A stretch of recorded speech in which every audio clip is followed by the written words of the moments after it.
The ancient Egyptians had a very particular way of representing children in their art.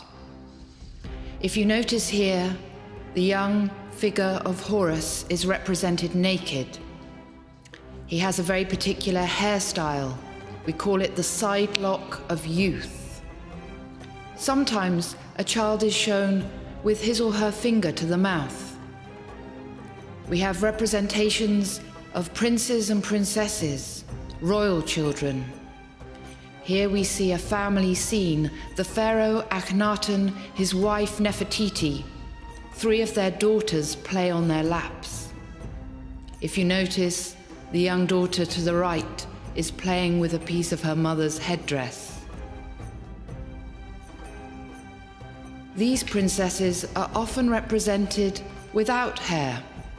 Their elongated skulls are not the result of binding of the skull, but an artistic device. The children of noble families, the elite of ancient Egypt, are represented in statue form. Here, the 2 children of the dwarf Seneb and his wife Senetites are represented, as I mentioned, with their fingers to the mouth. The little boy is painted a reddish-brown color, the little girl a paler color. This is typical of ancient Egyptian art, and you can see it too in their parents. Children accompanied their parents in life.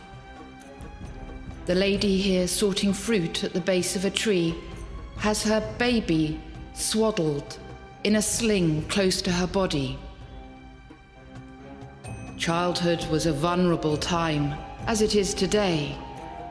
Numerous spells and protective amulets survive to cure infant illnesses.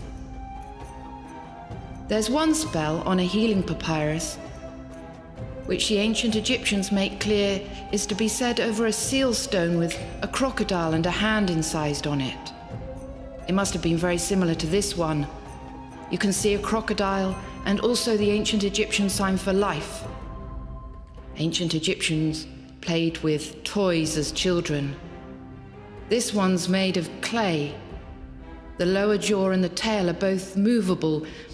They'd pivot around a wooden pin through the body of the animal. Only the grandest of children was schooled in ancient Egypt. Top left in this tomb scene, we see a royal tutor, his prince student on his lap. In the hieroglyphic inscription to the left, we can read the word for tutor. Interestingly, it's written with a breast, the same word as for wet nurse. But most children in ancient Egyptian society would have worked alongside their parents. You can see one young boy gleaning in the fields at harvest time. There's real character in the ancient Egyptian art. The 2 young girls here should be working in the fields, but as you can see, they've ended up quarreling. Children followed in the footsteps of their parents, young apprentices. Professional mourners here are accompanied by their daughters. Life was short in ancient Egypt. Children must have grown up a lot more quickly than many children do today. These young girls are already serving in an elite household. Girls were no doubt expected to start producing children not long after their first menstruation. For most people, life would have been hard, and that would have been the same for the children.